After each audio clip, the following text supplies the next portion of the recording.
Oke, assalamualaikum warahmatullahi wabarakatuh. Selamat datang dan selamat berjumpa kembali, sahabat-sahabat Garuda Fan. Kita akan disajikan dengan pertandingan-pertandingan terdekat setelah kualifikasi putaran ketiga Piala Dunia zona Asia ini. Tentunya setelah memenangkan pertandingan duel dengan kontra Arab Saudi. Tentunya ini adalah angin bagaimana timnas Indonesia akan bermentas di Piala AFF. Jadi pertandingan terdekat adalah sebelum kita mengakhiri tahun 2024 ini akan menyambut tahun 2025 dengan permainan di ajang Piala AFF. Apakah dari beberapa pemain dan juga beberapa panggilan untuk isi timnas yang dilakukan oleh Coach Sintayong, apakah full abroad atau beberapa pemain saja yang berusia 22 tahun? Dan sahabat-sahabat Garuda, biar gak salah paham, mari kita simak bersama dan tanggapan kalian silahkan ditulis di kolom komentar. Sekarang fokus STY beralih pada bulan Desember yang akan datang. Kita tampil di Piala AFF atau sekarang dengan nama Asian Cup yang akan dimulai pada tanggal 8 sampai tanggal 5 Januari 2025. Jadi itu 8 Desember ya. Ada Pratama Arhan yang bermain di Suwon. Itu akan disertakan. Asnawi Mangkualam bermain di Port Liga Thailand. Ikut akan dipanggil, termasuk dengan Marcelino Ferdinand. Nah, yang menarik juga bahwa ada 3 surat yang sudah dikirimkan juga oleh PSSI. 3 surat itu kepada Justin Hubner, ada Ivar Jenner yang bermain di Jong Utrecht, dan ada Rafael Struijk. Jadi kalau 3 ini diizinkan oleh klub mereka, ini akan tambah kuat. Asalkan ke-6 pemain ini ikut di dalam. Apa ini? Melalui wawancara bersama Liputan 6, Novarianto, asisten pelatih dari Sintayong, itu mengungkapkan kalau misalnya El Klemer, Ivar Jenner, dan juga Kang Bahar itu akan bermain di piala antar RT se-Asia Tenggara ini, boy. Piala yang sangat disukai oleh Bung Toel ini. Wow. Tapi ini juga tergantung dengan izin klub ya, boy. Namanya juga piala turnamen ya, turnamen yang gak diakuin sama FIFA ini. Belum tentu mereka bertiga akan dilepas oleh klubnya. Artinya mereka bertiga akan bergabung bersama nama-nama yang ada di sini nih, yang didominasi oleh pemain-pemain berusia di bawah 23 tahun, yang emang proyeksinya adalah untuk Piala Asia U23 ya. Cuma tetap ada nama kayak Asnawi, Arhan, dan juga Marceng ya. Kalau dari gue pribadi, sebenarnya nggak ada masalah sih, siapapun yang dipanggil ya, berarti kan kebutuhan dari Sintayong kan. Dan tujuannya juga jelas gitu, bukan mau juara di turnamen antar RT ini, tapi emang pengen bonding untuk chemistry-nya ini biar bisa kebentuk gitu buat Piala Asia U23. Cuma tetap perlu kita waspadai ya. 3 pemain ini kan salah satu pilar utama di timnas senior ya. Yang menit bermainnya itu cukup besar di timnas senior. Semoga 3 pemain ini itu nggak kaget ya ngelihat kungfu dan juga Mortal Kombat yang ada di Piala AFF.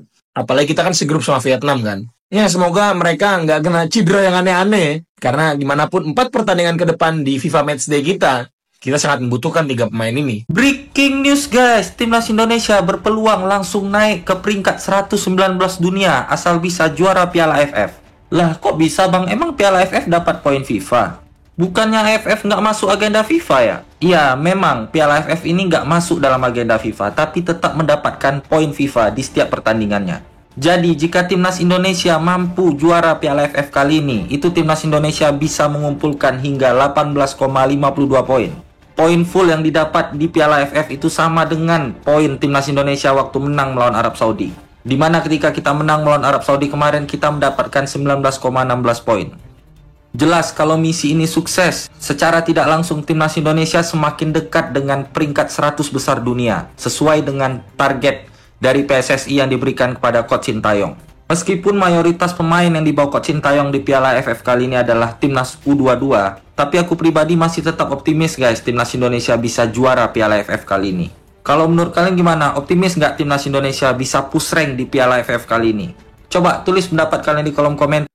Oke sahabat-sahabat Garuda Fan, jadi itulah bagaimana kekuatan timnas Indonesia di Piala AFF nantinya dan juga di kualifikasi Piala Dunia putaran selanjutnya di bulan Mei ya kalau nggak salah ya. Pada tahun 2025 timnas Indonesia akan menghadapi Cina dan Bahrain. Tentunya pertandingan 2 ini harus didapatkan secara maksimal. Jadi menyisakan pertandingan bagi timnas Indonesia untuk ajang kualifikasi Piala Dunia ini adalah menyisihkan 4 pertandingan.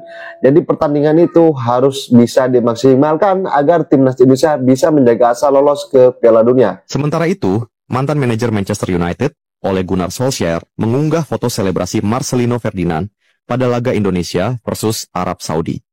Ia mengunggah foto tersebut melalui akun resmi Instagram pribadinya @official.solskjaer pada Selasa, 19 November 2024. Buat Solskjaer, penampilan Marcelino dalam laga tersebut terbilang impresif. Ada yang kenal anak ini? Dia pemain paling mengesankan di babak kualifikasi hari ini. Kudengar anak ini bermain di salah satu kompetisi Liga Inggris. Tulis Solskjaer dalam unggahan ceritanya. Setelah mengunggah cerita dan foto tersebut, sebuah akun penggemar Manchester United merespon. Akun ini membalas pertanyaan Solskjaer dan mengklaim bahwa Marcelino Ferdinand adalah pemain sepak bola asal Malaysia. Sir, kami adalah penggemar United dari Malaysia. Dia adalah pemain kami. Datanglah ke Malaysia dan temui pemain lain yang juga hebat, tulis akun tersebut. Lucunya Solskjaer membagikan pesan tersebut melalui unggahan cerita berikutnya. Beberapa orang mengatakan pada saya bahwa pemain sepak bola yang saya posting berasal dari Malaysia. Benarkah? Tulis Solskjaer sambil menyertakan gambar bendera Malaysia. Jika ada selebrasi yang lebih cool daripada selebrasi milik Cole Palmer, maka itu adalah selebrasi Marcelino Ferdinand. Usai mencetak gol keduanya ke gawang Arab Saudi, dengan santai Marcelino menuju belakang e-board untuk mencari kursi yang biasa digunakan oleh ballboy. Posenya yang khas membuat beberapa orang akan menilai bahwa bocah berusia 20 tahun itu arogan. Namun, selebrasi itu terlalu epik untuk disebut demikian. Marcelino pun tak buru-buru menyelesaikan selebrasinya. Ia membiarkan media mengabadikan momen langka tersebut. Seakan dirinya tahu bahwa ia akan menjadi headline malam itu. Namun, selebrasi itu tak akan tercipta jika bukan karena kerja keras seluruh tim nasional. Lantas, bagaimana mereka bisa meredam kekuatan Arab Saudi yang pernah mengalahkan Argentina itu? Setelah unggul 2 gol, skor 2-0 pun bertahan hingga sang pengadil meniup peluit panjang. Para penggawa Arab Saudi pun langsung tertunduk lemas. Firas Al-Buraikan CS seperti lega karena wasit Rustam Lutfulin menyelamatkan mereka dari kekalahan yang lebih besar. Kemenangan atas Arab Saudi akan menjadi sejarah baru bagi persepak bolaan Indonesia dan ASEAN. Karena selain jadi kemenangan perdana Indonesia di ronde ketiga kualifikasi Piala Dunia 2026, ini adalah kemenangan perdana Indonesia atas negara tujuan para jamaah haji tersebut. Sebelum laga ini, Indonesia telah 13 kali bertemu Arab Saudi tanpa menorehkan satupun kemenangan. Mentok-mentoknya, Indonesia hanya menahan imbang Arab Saudi sebanyak 2 kali. Yang makin membanggakan lagi, ini jadi kemenangan perdana wakil Asia Tenggara atas timnas Arab Saudi. Menurut informasi dari Se-Asia Goal, sejak tahun 2008, Arab Saudi selalu berhasil mempertahankan rekor tak terkalahkan saat menghadapi tim-tim dari Asia Tenggara di berbagai ajang. Namun, sejarah baru tercipta ketika Indonesia menundukkan Arab Saudi tadi malam. Lantas, bagaimana cara Indonesia mengalahkan Arab Saudi? Berbeda dengan laga melawan Cina, Indonesia kembali bermain pragmatis dan mengandalkan serangan balik cepat. Meski bermain di kandang, Indonesia tidak gengsi untuk bermain bertahan. JHS membiarkan Arab Saudi menguasai pertandingan. Itu dibuktikan dengan statistik yang diungkapkan oleh FOTMOB. Arab Saudi mampu mencatatkan 77% penguasaan bola, berbanding terbalik dengan skuad Garuda yang cuma bisa mencatatkan 23%. Bahkan, Indonesia cuma melepaskan 102 umpan selama 90 menit pertandingan. Namun, sepak bola bukan siapa yang paling sering menguasai bola. Ini soal bagaimana tim memanfaatkan sebuah peluang. Dan Indonesia cakap dalam hal itu. Setidaknya untuk laga tadi malam, FOTMOB melaporkan bahwa Indonesia mampu mencatatkan 13 tembakan, yang mana 6 diantaranya on target. Nah, dari 6 tembakan itu, ada 2 yang merobek jala Ahmed Ali Al-Qasar. Sedangkan Arab Saudi yang mampu melepaskan 23 tembakan justru gagal memaksimalkan peluang. Dari banyaknya tembakan itu, hanya 3 yang menyasar gawang. Dan sialnya, ketiga tembakan itu mampu dimentahkan oleh Martin Paes. Sementara, 20 tembakan lainnya nyasar ke Tanjung Priok. Selain memaksimalkan peluang, Indonesia juga berhasil membuat pertahanan Green Falcon kocar-kacir dengan rotasi dinamis di lini depan. Ketiga pemain Indonesia yakni Ragnar Oratmangun, Rafael Streit, dan Marcelino Ferdinand sering bertukar posisi. Itu membuat pemain lawan kebingungan antara harus man-to-man marking atau penjagaan daerah. Keputusan Sinteyong untuk menurunkan Marcelino Ferdinand sejak menit awal menjadi kunci keberhasilan di laga melawan Arab Saudi. Selain memborong 2 gol sekaligus, pemain berusia 20 tahun ini menunjukkan kolaborasi yang apik dengan Rafael Streit dan Ragnar Oratmangun di lini depan. Peran free roll-nya justru menciptakan harmoni yang luar biasa. Dibandingkan dengan Yakob Sayuri, Marcelino menawarkan karakter permainan yang berbeda. Ia lebih sering masuk ke kotak penalti, sementara Yakob cenderung bermain melebar. Strategi ini membuat Indonesia tidak kalah jumlah di kotak penalti. Itu dibuktikan dengan gol pertama saat Marcelino mampu berdiri bebas di kotak penalti lawan. Selain karena pergerakan tanpa bola dari Rafa dan Sandi yang menarik pergerakan bek lawan, di situasi itu Marcelino juga jeli dalam membaca ruang kosong. Setelah melepaskan umpan kepada Wak Haji Ragnar, Marceng berlari untuk menemukan ruang tembak di kotak penalti. By the way, fake shot yang dilakukan Marcelino juga sudah tepat. Itu berhasil memanipulasi blocking pemain lawan. Beberapa rekor pun diciptakan oleh Marceng. Dirinya jadi pemain kelahiran Indonesia pertama yang mencetak gol di fase ini. Selain itu, ia juga jadi pemain Indonesia pertama yang mampu mencatatkan brace di ronde ketiga kualifikasi Piala Dunia. Dan tentunya ini juga ada bagaimana sosok analis dan pemain Profesor Timnas Indonesia dalam menangani permainan Timnas Indonesia di jenderal lapangannya. Tentunya ini menjadi sorotan melalui ESPN dan juga media Belanda. Dan ini sudah dari para pemain Timnas Indonesia, khususnya Marcelino Ferdinand, yang sudah mulai membooming dan itu sudah diposting oleh FIFA sendiri. Jadi nama Marcelino dan juga beberapa pemain. Jadi khususnya untuk Merah Putih, Indonesia saat ini mulai tersorot oleh beberapa media, khususnya di kalangan-kalangan media yang sudah mendunia. Jadi mereka tidak ingin terlewati dengan momen-momen krusial ini. Seperti yang sudah dikatakan oleh Tom Haye bahwa Timnas Indonesia ini adalah negara yang memang sangat tangguh dalam urusan persepak bola. Saat ini Timnas Indonesia mulai bangkit dan tentunya ini adalah angin segar bagaimana Timnas Indonesia untuk melaju ke level yang selanjutnya. But you're always trying to help. So That's I'm what I always see. trying to help, Coaching, you know, and talking Yes, to that's people, true. right? But actually that's hard because maybe it's funny to say, but before we scored the 1-0 against Saudi Arabia, I lost the ball. I know. In a way that I was screaming at you at my TV. Yeah.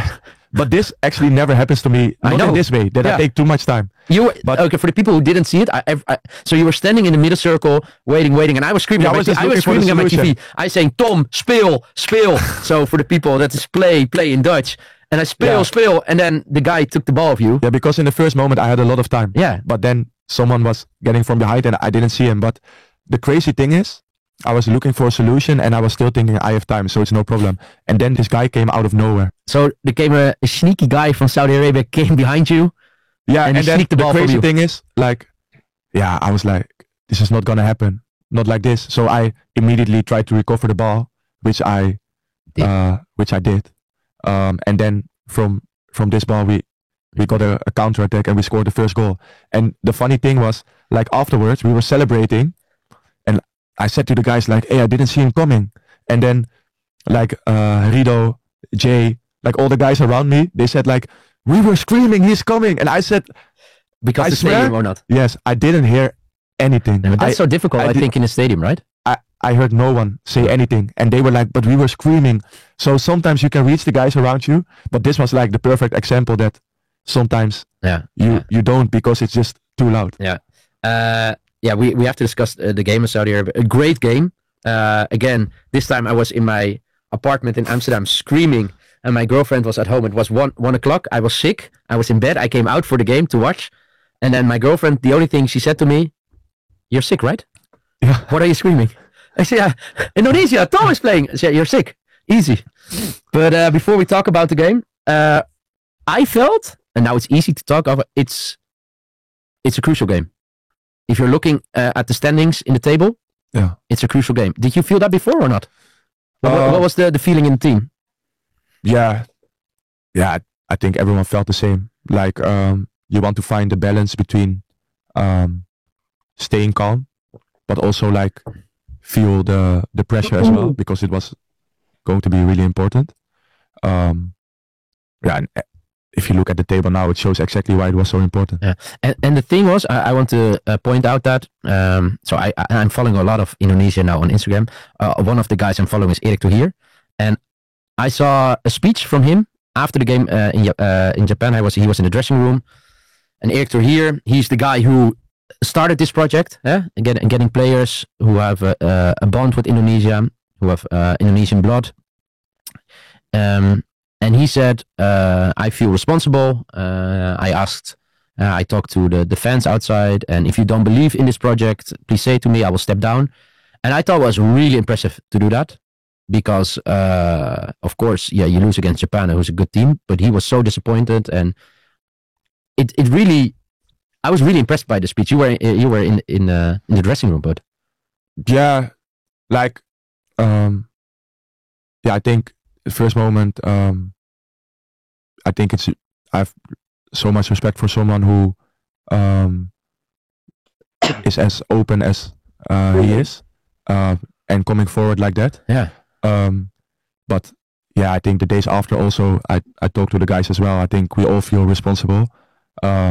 Like I said to them, for me it's always an honor to represent the country. I'm really proud every time I'm on the pitch and wearing the jersey. Yeah. And I'm really dedicated to the development of the football in Indonesia. And now on short term, we have the goal to reach the World Cup. Yeah. But also on the longer term, I'm really dedicated. So I think everyone who is part of the team Feels this way. Yeah. responsible as well, and we want to get like the most out of it. So this comes a little bit back to the part we discussed before, is that we really have the feeling we are doing it all together. Yeah. With the people we're close to in the team, the staff, and everyone around it as well. Yeah. So I think that's what makes us strong also. Yeah. So unfortunately, I couldn't see all the warm up and everything, because I can only see the game here. It's live now. I didn't know if you know that. ESPN bought the rights in Holland, so I can see every game now live. So tell me, with the warming up and everything, is the stadium full? How's the atmosphere during the warming up? Oke, sahabat-sahabat Garuda Fan, saya rasa cukup statement barusan. Jadi bagaimana tanggapan kalian? Silahkan ditulis di kolom komentar, dan jangan lupa like dan subscribe channel ini agar kalian tidak ketinggalan informasi penting khususnya Timnas Indonesia. Salam sepak bola keren, salam sepak bola bersih. Bersama Bapak Erik Thohir, Timnas Garuda akan terbang tinggi. Bersama Bapak Erik Thohir, Timnas Garuda akan lebih maju lagi. Bersama saya, salam olahraga.